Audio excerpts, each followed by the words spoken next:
रेवाड़ी जिला bar association द्वारा SDM के खिलाफ दूसरे दिन भी धरना प्रदर्शन जारी रहा।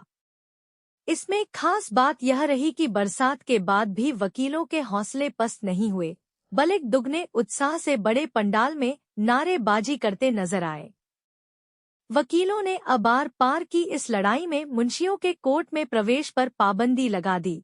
आज कोई किसी भी वकील का कोई भी मुंशी कोर्ट में नहीं गया। अधिवक्ताओं ने रेवाड़ी विधायक लक्ष्मण सिंह यादव के खिलाफ भी नारेबाजी की।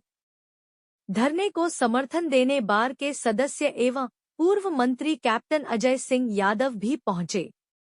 उन्होंने कहा कि वास्तव में एसडीएम बहुत करप्ट है, इसकी कई शिकायतें आ चुकी है। उन्होंने कहा कि मैंने वकीलों के बारे में चंडीगढ़ बात की थी। मुख्यमंत्री के प्रधान सचिव राजेश खुल्लर ने बताया कि मेरे पास ऐसी कोई शिकायत नहीं आई है। उन्होंने वकीलों से कहा कि मुझे आप अपना मांग पत्र दें, मैं अभी प्रधान सचिव राजेश खुल्लर को व्हाट्सएप करता हूं। जिस पर वकीलों ने खूब तालियां बजाई और कैप्टन अजय सिंह यादव को अपना मांग पत्र सौंपा। प्रधान एडवोकेट विश्वामित्र यादव ने कहा कि जब तक हमारी मांग पूरी नहीं होती, हमारे धरने को समर्थन देने के लिए आए हैं पर बैठे और वो हमारे बार के मेंबर भी हैं, इसलिए हम यहाँ पहुँचने पर उनका धन्यवाद करते हैं, हार्दिक स्वागत करते हैं। वकील एकता, वकील एकता, वकील एकता, एसडीएम रेवाड़ी, एसडीएम रेवाड़ी, जिला प्रशासन, जिला प्रशासन, जिला प्रशासन, एसडीएम रेवाड़ी।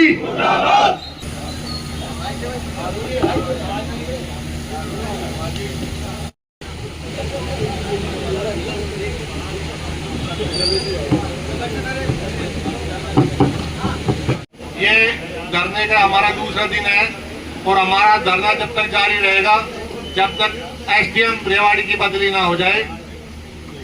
एसडीएम रेवाड़ी की बदली के साथ साथ जो हमारे तहसील कोर्ट पहले यहाँ रेवाड़ी लगती थी, पालावास, मनेठी, डैना, धारवेड़ा, सभी रेवाड़ी कोर्ट सुचारू रूप से चालू हो जानी चाहिए। ये हमारी डीसी साहब से और डीआरओ से और सभी नायब तहसीलदार और तहसीलदार से चेतावनी है कि जो व्यवस्था पहले बनी हुई थी उसको तोड़ने की कोशिश ना करे, आग में घी डालने की कोशिश ना करे, अन्यथा आपके भी हाथ जल सकते हैं। प्रधान जी, आज इतनी भारी बारिश के बावजूद भी आप यहाँ धरने पर बैठे हैं, उसको लेकर क्या कहेंगे? जोश कम नहीं हो रहा है? हमारी एकता ऐसे ही बनी रहेगी। हम सब जिस फैमिली से आते हैं वो कोई बिजनेसमैन नहीं है, किसान के बेटे हैं, जवान के बेटे हैं। जब हमारे बड़े बुजुर्ग देश के बॉर्डर के ऊपर खड़े रह सकते हैं आंधी तूफान में, तो हम यहाँ भ्रष्टाचारियों को भगाने के लिए बारिश क्या ओले भी पड़ेंगे तो यही बैठे रहेंगे हम। प्रधान जी, अभी पता लगा कि आपने ये कहा कि मुंशी भी पेश नहीं होंगे, उसको लेकर क्या संदेश है? ये हमने इसलिए कहा कि जुडिशरी की तरफ से सुप्रीडेंट का कल फोन आया था और उन्होंने ये कहा कि साहब ने एसडीएम और डीसी को बुलाया है, आप आके एक बार ऑफिस में मिल लो। मैंने उनसे एक जवाब दिया कि हमारा 16/4 से बाइकाट चल रहा है, सेशन भी यही था, एसडीएम भी यही था और डीसी भी यही था। आपने 16/4 से तब हम धरने पे बैठ गए, उसके बाद बुलाने की जो कोशिश की है ये अशोभनीय है। अब जो भी बात होगी इस पंडाल में होगी, धरने पे होगी और हमारा धरना जब तक कायम रहेगा जब तक एसडीएम की बदली ना हो जाए। आपने स्थानीय विधायक के बारे में भी कहा है, रेवाड़ी विधायक के लेकर, उसको विधायक का सुबह फोन आया था, उन्होंने बताया कि मैंने कोशिश की है, एसआईआर के चक्कर में इसकी बदली नहीं हुई।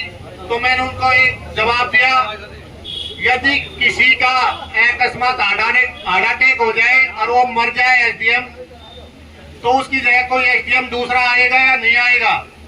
ये बहानेबाजी बंद करो और एसडीएम को यहाँ से तुरंत प्रभाव से बदली कर दो। मित्र जी और जितने भी मेरे वकील भाई हैं, मैं आपके बीच में जो आपका धरना चल रहा है उसके समर्थन में आया हूँ। और मेरे पास भी एसडीएम की बहुत शिकायतें आ रही। मेरे को अभी मुझे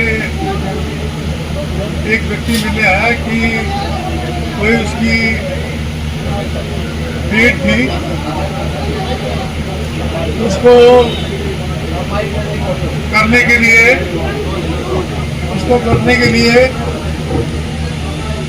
जैसे ब्लड रिलेशन के अंदर कर देते हैं, एक दूसरे के नाम जमीन कर देते हैं, उसके तहत जो है वो काम था, तो हाड़े खा लिए एसडीएम के। जो काम होने वाला था और उसमें कोई पैसा लगना नहीं था। ब्लड रिलेशन में आप किसी के जमीन अपने भाई के नाम कर सकता है, अपने भतीजे के नाम कर सकता है, तो 30,000 रुपये ले लिए उससे। 30,000 रुपये नकद लिए उससे। तो इतना बेईमान जो ये एसडीएम है, तो इसकी मैंने अभी चंडीगढ़ बात करी, वहां पर इस बात की कोई भी शिकायत नहीं पहुंची अब तक। ये जो कह रहे हैं ना, आपको जो बोल रहे हैं, एमएलए बोल रहा है कि मैंने शिकायत कर दी, ऊपर किसको कर दी, कोई भी शिकायत अब तक खुल्लर साहब तक नहीं पहुंची है। तो मैं आप लोगों से कहना चाहूंगा, मुझे आप मेमोरेंडम दो, मैं अभी व्हाट्सएप उनको कर दूंगा खुल्लर साहब, और जो है मुख्यमंत्री के नाम ज्ञापन दीजिए, और मैं उनसे बात भी करूंगा और उनसे कहूंगा कि ऐसे भ्रष्ट व्यक्ति को यहाँ रहने का कोई मतलब नहीं है। मैंने डीसी साहब से भी बात करी, मैंने अभी चलने से पहले मैंने उनका कहा कि आपने ऐसा भ्रष्ट एसडीएम रखा हुआ है यहाँ, जो कि इस प्रकार की उसकी कार्य प्रणाली है। तो कहने लगे मेरे पास भी शिकायतें आई हैं, मैं इस पर कार्रवाई करूँगा।